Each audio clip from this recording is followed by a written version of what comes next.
En las montañas del Himalaya, una batalla espiritual sacude los cimientos de una nación. Nepal se convulsiona bajo el peso de la opresión, mientras miles de voces claman por libertad en medio del caos.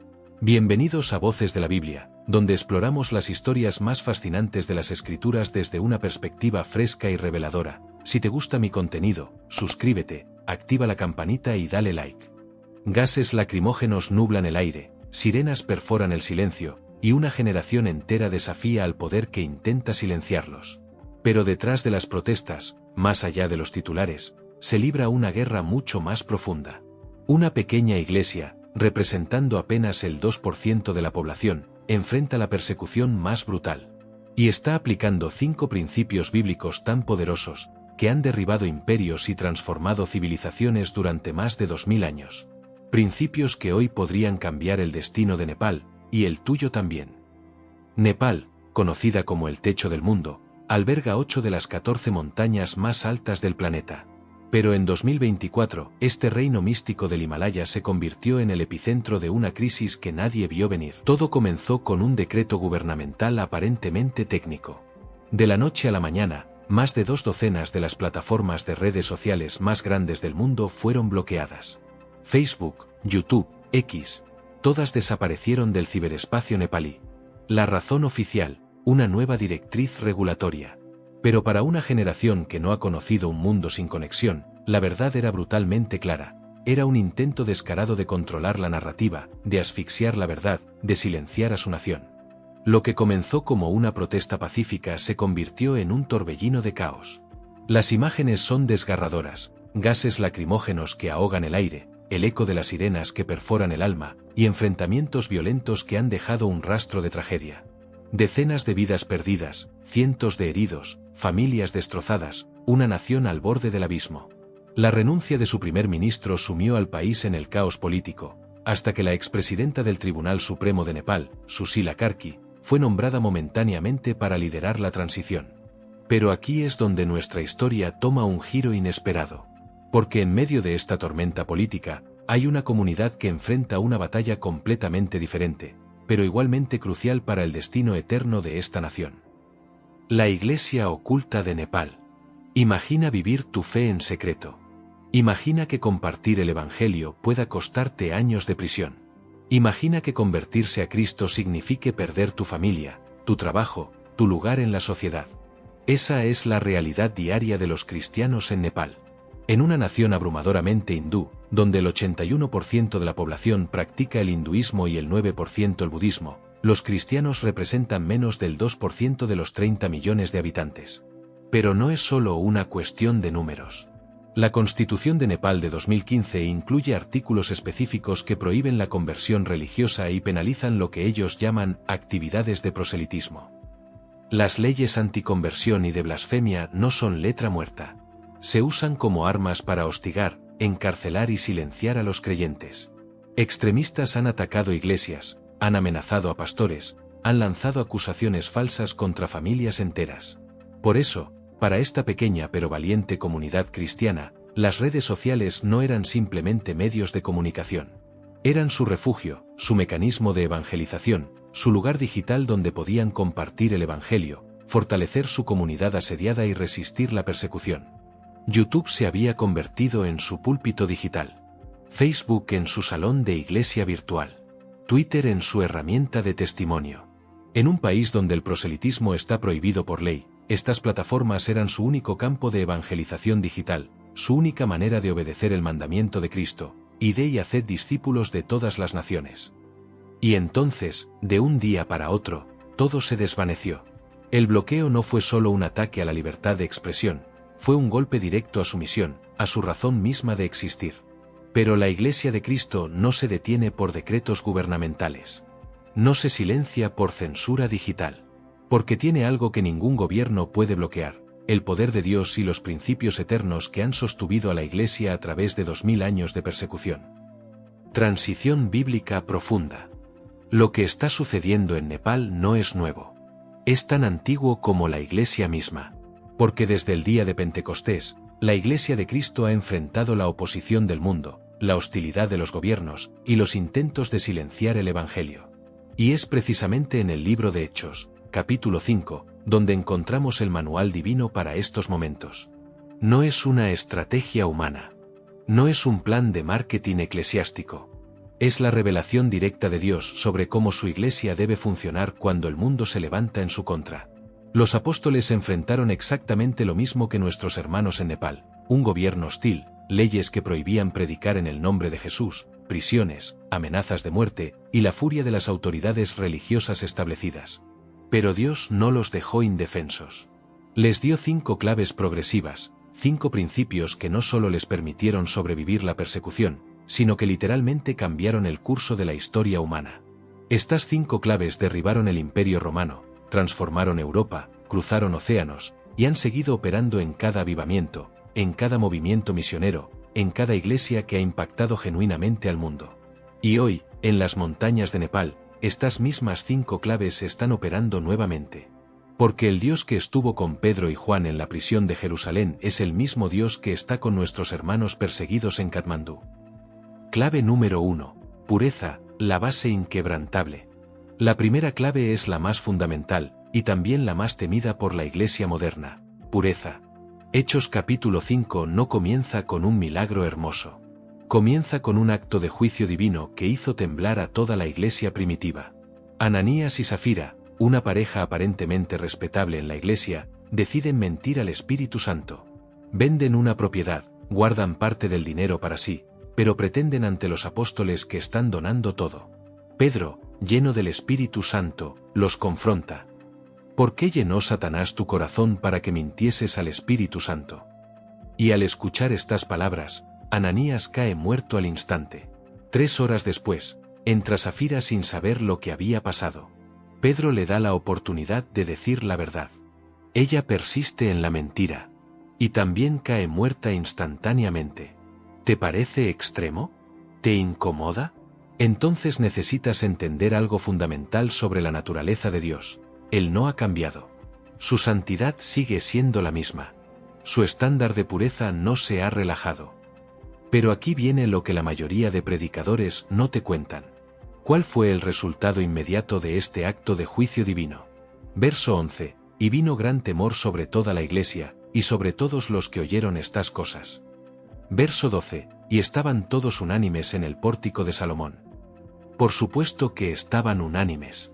El pecado había sido erradicado de la manera más dramática posible. Y créeme, cuando los otros creyentes vieron lo que pasó, hubo una purificación instantánea. Verso 13. De los otros, ninguno se atrevía a juntarse con ellos. ¿Por qué? Porque el mundo vio que Dios tomaba el pecado en serio en esa comunidad. No podías jugar a ser cristiano. No te unías a menos que fueras sincero, o te exponías al juicio divino. Pero escucha esto, verso 14, y los que creían en el Señor aumentaban más, gran número así de hombres como de mujeres. Multitudes se convertían. ¿Por qué? Porque la pureza no repele a los buscadores sinceros, los atrae como un imán. ¿Sabes por qué la iglesia en Nepal puede mantenerse firme bajo persecución? Porque han aprendido que no pueden jugar con Dios. Cuando tu vida puede estar en peligro por confesar a Cristo, no hay lugar para cristianos tibios. Cada convertido ha contado el costo. Cada pastor ha enfrentado la realidad de que predicar puede significar prisión. Cada creyente sabe que su fe puede costarle todo. Pero aquí está el desafío para nosotros en el mundo libre. ¿Hemos perdido esta pureza porque nuestra fe no nos cuesta nada? ¿Somos una iglesia tan cómoda con el mundo que hemos olvidado la santidad de Dios? A.W. Tozer dijo: el Dios popular no tiene aversión al pecado, no hace demandas morales sobre sus seguidores, y está completamente satisfecho con todo lo que hacemos. Pero ese no es el Dios de la Biblia. El Dios verdadero demanda pureza, odia el pecado, y bendice solo a aquellos que le temen con reverencia santa. La primera clave para una evangelización que sacuda al mundo es una iglesia que trata el pecado con la seriedad que Dios le da. Clave número 2. Poder, la manifestación divina. Una iglesia pura inevitablemente se convierte en una iglesia poderosa. Porque cuando Dios encuentra un vaso limpio, Él lo llena con su poder. Verso 12. Y por la mano de los apóstoles se hacían muchas señales y prodigios en el pueblo. Pero no eran solo unos cuantos milagros aquí y allá. Verso 15. tanto que sacaban los enfermos a las calles, y los ponían en camas y lechos, para que al pasar Pedro, a lo menos su sombra cayese sobre alguno de ellos. Su sombra. Ni siquiera necesitaba tocarlos. El poder de Dios era tan fuerte a través de Pedro que hasta su sombra tenía poder sanador. Verso 16. Y aun de las ciudades vecinas muchos venían a Jerusalén, trayendo enfermos y atormentados de espíritus inmundos, y todos eran sanados. Todos. No algunos, no la mayoría. Todos eran sanados. Pero aquí hay algo crucial que debemos entender. Esto no era entretenimiento. No era un show para impresionar a las multitudes. No era una estrategia de marketing para hacer crecer la iglesia. Era la evidencia innegable de que el Dios viviente obraba en medio de su pueblo. El mundo no podía negar lo que veía. Los hospitales se vaciaban. Los demonios huían. Los paralíticos caminaban. ¿Y sabes qué? No había cámaras de televisión. No había ofrendas especiales. No había merchandising. Era simplemente el poder puro de Dios manifestándose a través de vasijas purificadas. La pregunta incómoda para la iglesia moderna es, ¿dónde está este poder hoy? ¿Hemos sustituido el poder de Dios por programas humanos? ¿Hemos cambiado los milagros por métodos? En Nepal, nuestros hermanos no pueden ofrecer edificios impresionantes. No pueden hacer grandes eventos públicos. No pueden usar estrategias de marketing sofisticadas. Pero tienen algo que muchas iglesias prósperas han perdido: dependencia absoluta en el poder de Dios. Cada conversión es un milagro. Cada iglesia plantada es una manifestación sobrenatural. Cada creyente que permanece firme bajo persecución es un testimonio del poder divino. Como dijo Hudson Taylor, la obra de Dios, hecha a la manera de Dios, nunca carece de los recursos de Dios. ¿Quieres ver el poder de Dios? Búscalo en los lugares donde la iglesia no puede depender de nada más que de Él. Y te garantizo que lo encontrarás operando con la misma fuerza que en los días de Pedro. Si has llegado hasta aquí, significa que este vídeo te está gustando. Suscríbete a Voces de la Biblia, activa la campanita y dale like, eso me ayuda a seguir creciendo. Clave número 3. Persecución, la reacción inevitable. Aquí llegamos a una verdad que muchos predicadores evitan mencionar, porque es incómoda para iglesias que buscan prosperidad y comodidad. La persecución no es una posibilidad, es una promesa. Verso 17. Entonces levantándose el sumo sacerdote y todos los que estaban con él, esto es, la secta de los saduceos, se llenaron de celos. La palabra griega aquí es celos, no es solo molestia, es envidia furiosa, celos rabiosos. ¿Por qué estaban tan enfurecidos? Porque una organización religiosa muerta no puede soportar el éxito de un movimiento vivo. Los saduceos tenían el poder político, tenían el control del templo, tenían la influencia social, pero no tenían el poder de Dios. Verso 18. Y echaron mano a los apóstoles y los pusieron en la cárcel pública. Pensaron que unas barras podrían restringir el poder de Dios. ¡Qué ingenuos! Satanás nunca aprende. Cada vez que trata de detener la obra de Dios, Dios lo usa para su propia gloria. Pero necesitamos entender algo fundamental: la persecución no es un accidente en el plan de Dios. Es una parte inevitable de la vida cristiana auténtica. 2 Timoteo 3 y 12. Y también todos los que quieren vivir piadosamente en Cristo Jesús padecerán persecución. Todos. No algunos, no los misioneros, no solo los pastores. Todos los que quieren vivir piadosamente. ¿Por qué? Porque el sistema de este mundo está controlado por Satanás. Él es, como dice la Biblia, el príncipe de la potestad del aire, el gobernador de las tinieblas de este siglo. Cuando una iglesia pura y poderosa invade su territorio, cuando la luz penetra las tinieblas, cuando la verdad confronta las mentiras, él contraataca. No tiene otra opción. Aquí viene el diagnóstico incómodo para muchos de nosotros. Si no experimentas persecución en tu vida cristiana, la pregunta no es si eres bendecido. La pregunta es si realmente estás viviendo como cristiano. Pastor John MacArthur ha enseñado frecuentemente: si vives una vida pura, vas a enfrentar al sistema, lo vas a irritar, y vas a ser perseguido. Si no sufres persecución, la pregunta es: ¿estás viviendo piadosamente? Por eso la iglesia en Nepal es tan poderosa. No porque busquen la persecución, sino porque viven con tal pureza y predican con tal poder que la persecución es inevitable. Y esa persecución, lejos de debilitarlos, los ha purificado como oro en el fuego. Los ha hecho más dependientes de Dios, más unidos como cuerpo, y más efectivos en su testimonio. Clave número 4. Liberación divina, el poder supremo. Pero aquí es donde la historia toma un giro que solo Dios pudo haber orquestado. Porque lo que los saduceos no sabían es que estaban a punto de recibir una lección teológica que nunca olvidarían. Los saduceos negaban categóricamente dos doctrinas fundamentales: la resurrección de los muertos, la misma doctrina que los apóstoles predicaban, y la existencia de ángeles. Así que Dios, con una ironía que solo Él puede manejar, decide darles una lección práctica sobre ambas doctrinas al mismo tiempo. Verso 19. Mas un ángel del Señor, abriendo de noche las puertas de la cárcel y sacándolos, dijo: Ide, y puestos en pie en el templo, anunciad al pueblo todas las palabras de esta vida. Un ángel. Exactamente lo que ellos negaban que existía. Y lo que este ángel les ordena hacer es absolutamente audaz: regresar al mismo lugar donde fueron arrestados y continuar predicando sobre la resurrección que ellos negaban. ¿Te das cuenta de lo radical de esta orden divina? El ángel no les dice que se escondan. No les sugiere que huyan a otro país. No les aconseja que mantengan un perfil bajo. Les dice que vayan directamente al templo, el lugar más vigilado de Jerusalén, y que proclamen todas las palabras de esta vida. Todas las palabras de esta vida. No una versión diluida. No un evangelio suavizado para no ofender. No un mensaje políticamente correcto. Todas las palabras. Verso 20. Ide, y puestos en pie en el templo, anunciad al pueblo todas las palabras de esta vida. Habiendo oído esto, entraron de mañana en el templo, y enseñaban. Obedecieron inmediatamente. Al amanecer ya estaban de vuelta en el templo, enseñando con más audacia que antes.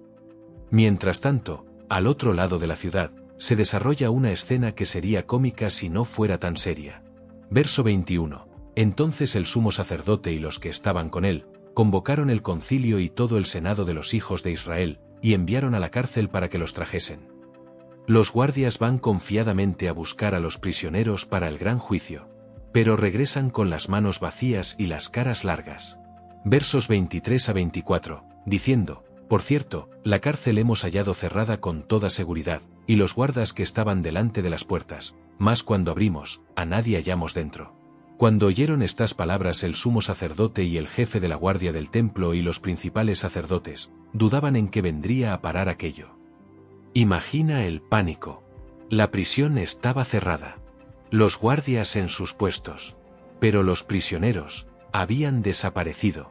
Y justo cuando están en el punto máximo de la confusión, alguien llega corriendo con la noticia más increíble: He aquí, los varones que pusisteis en la cárcel están en el templo, y enseñan al pueblo.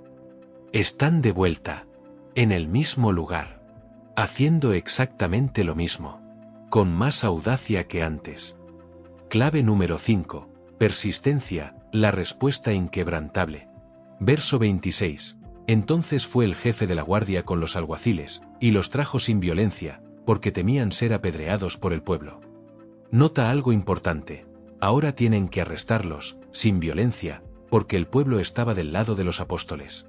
El poder de Dios había cambiado la opinión pública. Cuando los traen ante el concilio, el sumo sacerdote los acusa con dos cargos devastadores. Verso 28. ¿No os mandamos estrictamente que no enseñaseis en ese nombre? Y ahora habéis llenado a Jerusalén de vuestra doctrina, y queréis echar sobre nosotros la sangre de ese hombre. Primera acusación: desobediencia civil. ¿No os mandamos estrictamente? Segunda acusación: sedición. Queréis echar sobre nosotros la sangre de ese hombre. Pero nota lo que el sumo sacerdote reconoce sin darse cuenta: han llenado a Jerusalén de vuestra doctrina.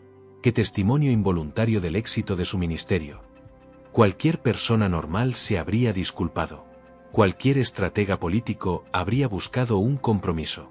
Cualquier diplomático habría suavizado el mensaje. Pero no Pedro. Su respuesta en el verso 29 es uno de los pilares fundamentales de la fe cristiana, una declaración que ha inspirado a mártires durante 2000 años. Es necesario obedecer a Dios antes que a los hombres. ¿Y qué hace después de esta declaración? ¿Se detiene ahí? No. Comienza a predicar con más fuerza que nunca. Verso 30. el Dios de nuestros padres levantó a Jesús, a quien vosotros matasteis colgándole en un madero. Usa la palabra matasteis, que significa matar con las propias manos. Y dice, colgándole en un madero, para conectar directamente con la maldición de Deuteronomio, maldito por Dios es el colgado. Les está diciendo, ustedes dieron la muerte más vergonzosa y maldita al Hijo de Dios. Pero después de la acusación viene la exaltación gloriosa. Verso 31. A este, Dios ha exaltado con su diestra por príncipe y salvador, para dar a Israel arrepentimiento y perdón de pecados. La palabra, príncipe, aquí es, archegos, pionero, rey, autor, originador. Como un nadador fuerte que se lanza de un barco que se hunde, alcanza la orilla con una cuerda y la asegura para que todos los demás puedan salvarse. Jesucristo es nuestro archegos. Ha asegurado nuestra salvación. Esta historia resuena hoy desde las celdas de la iglesia primitiva hasta las calles de Katmandú. Es un llamado a todos nosotros. La historia de Nepal no es solo una noticia distante, es un espejo. Nos muestra que el espíritu de los saduceos sigue vivo, tratando de silenciar la verdad, de sellar el evangelio, de negar el poder de Dios. Pero también nos muestra que el espíritu de los apóstoles está vivo en nuestros hermanos y hermanas que se niegan a ser silenciados, que predican las palabras de esta vida en medio de la persecución. La pregunta que se nos hace hoy es, ¿qué tipo de iglesia somos? ¿Somos una iglesia tan cómoda con el mundo que hemos perdido nuestra pureza? ¿Tan comprometida con estrategias humanas que hemos olvidado el poder de Dios? ¿Tan temerosa de la persecución que hemos perdido nuestra voz? ¿Tan débil en nuestra dependencia de Dios que hemos perdido la persistencia?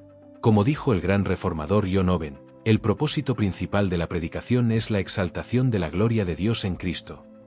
Ese es nuestro llamado. Exaltar a Cristo, cueste lo que cueste. Las cicatrices son el precio que todo creyente piadoso paga por su lealtad a Jesucristo, y la recompensa es eterna. Hoy, desde este estudio, hacemos un llamado urgente. Primero, orad por Nepal. Orad por la paz, por la justicia, por las familias que lloran. Pero sobre todo, orad por nuestros hermanos y hermanas en la fe, para que el Señor los sostenga. Segundo, mientras oramos, miremos hacia adentro. Que la pureza de la iglesia primitiva sea nuestro anhelo. Que el poder de Dios sea nuestra única confianza. Que estemos dispuestos a enfrentar la persecución con gozo, sabiendo que nuestro galardón en los cielos es grande. Y que seamos persistentes, sin retroceder, sin diluir el mensaje, proclamando hasta el final todas las palabras de esta vida. Porque el mismo Dios que abrió las puertas de la cárcel para Pedro es el mismo Dios que sostiene a la iglesia en Nepal. Y es el mismo Dios que nos llama hoy a ser una iglesia pura, poderosa y persistente para la gloria de su nombre y el avance de su reino. La batalla es real, pero la victoria está asegurada. Porque como dijo el apóstol Pablo, para mí el vivir es Cristo, y el morir es ganancia. Si este mensaje ha impactado tu corazón, no te quedes callado. Dale like a este vídeo, compártelo con alguien que necesite escuchar estas verdades eternas, y suscríbete a Voces de la Biblia, para más contenido que edifica y desafía. Y en los comentarios, cuéntanos, ¿cuál de estas 5 claves bíblicas sientes que Dios quiere que apliques con más urgencia en tu vida? ¿Pureza? ¿Poder? ¿Aceptación de la persecución? ¿Confianza en la liberación divina? ¿O persistencia inquebrantable? Recuerda, hermano, hermana, no importa cuán oscuro se vea el mundo, no importa cuán fuertes sean las fuerzas que se levanten contra el Evangelio, la Iglesia de Cristo prevalecerá. Porque las puertas del Hades no prevalecerán contra ella. Y nosotros, como nuestros hermanos en Nepal, como los apóstoles en Jerusalén, seguiremos predicando todas las palabras de esta vida hasta que nuestro Señor regrese en gloria. Que Dios los bendiga, y que su palabra continúe transformando vidas alrededor del mundo.